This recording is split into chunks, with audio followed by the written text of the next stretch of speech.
사랑의 하나님 아버지, 오늘도 주의 말씀으로 인도해 주시옵소서. 우리가 듣겠습니다. 예수님 이름으로 기도합니다. 아멘. 11월 11일입니다. 11일 사도행전 24장 24절부터 25장 12절의 말씀입니다. 바울이 벨릭스 총독 앞에서 복음을 증거하는 장면입니다. 벨릭스는 그 아내가 유대인이었습니다. 이름이 드루실라라고 그렇게 나오네요. 그래서 이 벨릭스가 바울이 도대체 무슨 도를 전하는데 이렇게 소요가 있나 하는 궁금증을 가지고 불러서 듣습니다. 바울이 의와 절제와 장차오는 심판에 대해서 증거를 했습니다. 그래서 심판에 관한 이야기를 듣고서는 벨릭스가 두려워하면서 지금은 가라. 때가 되면 너를 부르겠다. 그렇게 말하고 미룹니다.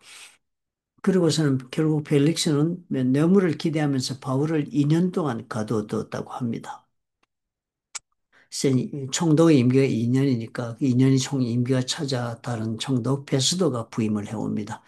그리고 나서 이제 유대인들은 바울을 예루살렘으로 데려와서 재판해달라고 유대인들이 요청을 했습니다. 그렇게 부르면 바울을 노중에서 죽이려고 그렇게 음모를 했습니다. 그러니까 바울은 자신이 로마 시민임을 내세워서 내가 가이사에게 상소하겠다. 이 로마 시민들의 특권은 최종 심판을 가이사의 재판에 우리나라의 대법처럼 그렇게 상소할 수 있는 권리가 있으니까 사도 바울이 그렇게 상소하는 이야기가 오늘 본문의 줄거리입니다. 첫 번째 우리는 보니까 벨릭스의 모습에서 보니까 우리가 배울 것이 있습니다. 진리는 듣기만 하고 미루는 것이 아니다. 벨릭스가 듣고 사실 그것이 두려움을 불러일으킬 정도로 공감했습니다. 아, 이건 정말 사실이 진리다라는 걸 느꼈겠죠. 그렇지만 즉시 반응하지 않습니다. 그 진리에 대해서 내가 그러므로 믿음을 받아들이겠다 아니면 어떻게 하겠다는 반응을 하지 않고 때가 되면 부르겠다. 미루어둡니다. 거부할 수도 없으니까 거부하지도 않으면서 미루어둡니다. 그런데 사실 그때가 벨릭스한테는 다시 찾아오지 않았습니다.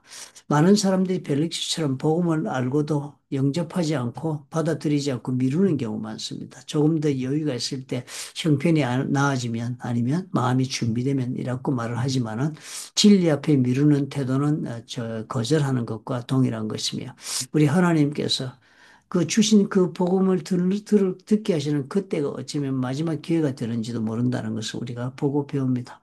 그런 간증도 사실 많지 않습니까? 그러면 우리가 복음의 기회를 전할 기회를 얻었을 때는 우리가 생각하는 판단에 의지하지 말고 그 기회에 의지해서 복음을 무조건 전해야 합니다. 그러고서는 상대방이 때가 되든지 안 되든지 우리가 전하는 복음을 듣고 결정할 수 있도록 그렇게 우리가 해야 한다는 것을 배웁니다.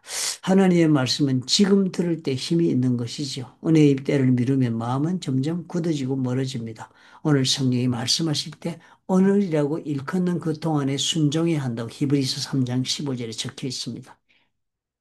두 번째는 하나님의 때를 기다리는 믿음이 보입니다. 바울이 2년 동안 억울하게 갇혀 있었잖아요. 사실 이 2년이 얼마나 긴 시간이었겠습니까? 가이사랴 총독의 그 영지 안에서 헤롯 궁 안에 감옥에 갇혀 있었다 그랬으니까요. 인간적으로 이 시간이 2년의 시간이 굉장히 긴 낭비처럼 보여집니다. 그런데 하나님은 그 기다림을 통하여서 바울의 길을 이제는 로마로 향하는 하나님의 계획 속을 인도하십니다. 참 그 기다림, 그런 그 기다림 동안에 바울은 어떻게 해요? 자신을 변호할 수도 없고 변호하기보다는 또 하나님을 주권을 신뢰하면서 기다리다가 이제 로마로 갈 수 있도록 상소를 하는 일에 자기가 마음을 결정하고 그렇게 했습니다. 이 신앙의 길에는 억울하고 이해되지 않는 기다림의 시간이 반드시 있습니다.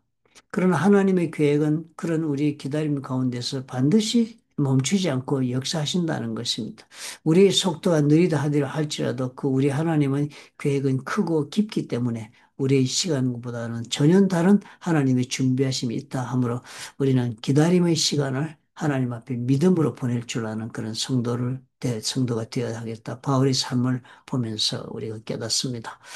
복음은 양심을 흔드는 진리잖아요. 바울이 벨릭스 앞에 전한 복음의 핵심은 의와 절제와 장차오는 심판이었습니다. 장차오는 심판, 즉 예수 그리스도 돌아오시면 우리가 이제 심판대 앞에 서게 되죠. 모든 사람이. 그때 우리가 어떻게 살아왔나? 의와 절제로 사는 삶이 필요한 것입니다. 그것을 듣는 자의 양심을 찌르는 메시지였습니다. 벨릭스한테는. 듣기 좋은 이야기가 아니라 죄를 깨닫게 하고 회개로 이끄는 그런 능히 그런 도전할 수 있는 그런 진리였습니다.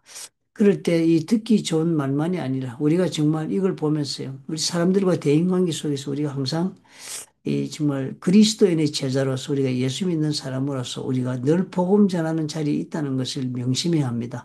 우리가 입으로 예수를 전하든지 우리 삶으로 예수를 전하든지 우리가 존재한다는 자체가 복음의 전달을 위한 매개체가 되기 위해 이 땅에 보냄받은 존재이기 때문에 우리가 만났을 때마다 상대방의 기분에 맞는 얘기, 내가 하고 싶은 이야기만 하고 듣기 좋은 말만 하고 사는 사람이 되어서는 안 되겠다 하는 깨달음이 우리가 바울을 보니까 얻어집니다. 우리가 이 땅에 사는 동안 내 목표를 이루지 못한 것 같고 내 가야 할 길을 못 가는 것 같아 기다림의 시간이 있더라도 그 기다림의 시간 가운데 만남을 만들어 주시는 모든 그 만남이 사실은 어떻게 우리의 존재를 통해 복음 전하는 기회를 주시는 것을 우리가 믿음으로 받아들이고 이 길을 걸어야 예수께서 이때 이 세상에 우리를 보내었다신 말씀의 뜻을 따라 사는 사람, 즉 목적을 향하여 제대로 걸어가는 그런 목적 지향적 인생이 될 수가 있는 것입니다. 그러므로 우리가 사람들과의 관계 속에서 의와 절제와 심판 그리고 또 이것을 우리 하나님께서 지금 어떤 계획 속에서 우리 예수를 보냈는가에 대한 말할 기회를 얻을 수 있다면 언제든지 우리가 증거할 수 있는 그런 사람, 내 존재 자체가 예수 그리스도의 복음을 전파하는 그런 매개체가 될 수 있도록 그렇게 우리가 해야 되겠습니다.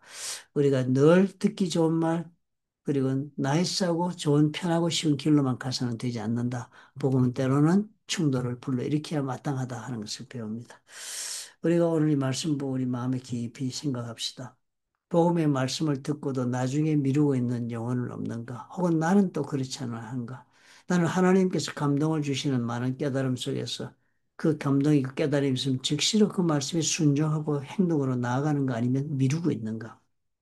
억울한 상황 속에 기다림의 시간을 우리가 믿음 가운데 기다릴 줄 아는가? 믿음 가운데 기다리는 동안에 사실은 바울은 어떤 기간이 되고 있었습니까? 본인은 기다림이 어쩜 의미를 잡아 고통의 시간이었는지 모르겠지만 바울에게는 벨릭스와 그 드루실라를 만나서 복음을 전하는 그런 놀라운 기회의 또 자리가 되었던 것도 우리가 보지 않습니까? 그러므로 기다림의 시간조차도 하나님께 믿음으로 기다리면서 내 존재가 이 세상에 보냄받은 자의 삶을 살기를 시시각각으로 생각할 줄 알고 추구할 줄 아는 그런 우리 성도가 되어야 되겠습니다. 오늘 이 문제를 가지고 여러분 묵상하면서 자기 자신의 실질적인 삶 가운데서 나는 예수 그리스도의 복음 앞에 미루고 있는 것이 무엇인가를 오늘 구체적으로 묵상해 보시기를 그렇게 부탁을 드립니다. 기도하겠습니다. 주님, 오늘도 말씀 앞에서 머뭇거리며 우리가 미루고 있지는 않는지요.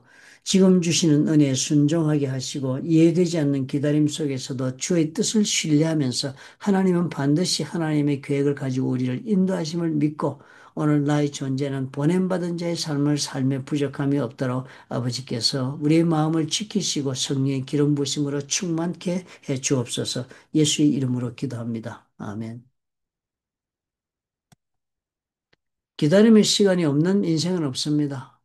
짧든 길든 우리는 다 기다림의 연속 속에서 걸어갑니다. 하나님께서 그 기다림을 주시는 이유는 믿음으로 사는 자가 되게 하기 위하여서 우리 모든 삶의 우리의 기대와 모든 문제와 모든 기도를 주님 손에 의탁하고 믿음 가운데 걷는 사람으로 내가 빚어지게 하기 위하여서 기다림을 주시는 것이므로 그 기간 동안에도 우리가 목적을 잃지 않는 사람이 되어야 되겠습니다. 문제 해결에 매달리지 말고 채워지지 않았다고 부족한 거 채우려고 애쓰지 말고 그 모든 것이 하나님의 손에 있으므로 나는 마태복음 6장 33절의 말씀처럼 예수께서 당부하신 대로 우리가 먼저 그의 나라와 그의 의를 구하고 우리의 모든 필요는 하나님께 채우시는 나는 그런 믿음 가운데 이 기다림의 삶을 살 줄 알아 우리가 이 세상에 왜 보내었는가 하는 그 목적을 우리가 깨닫고 살아갈 줄 아는 그런 목적 지향적 성도가 되면 행복할 수 있습니다.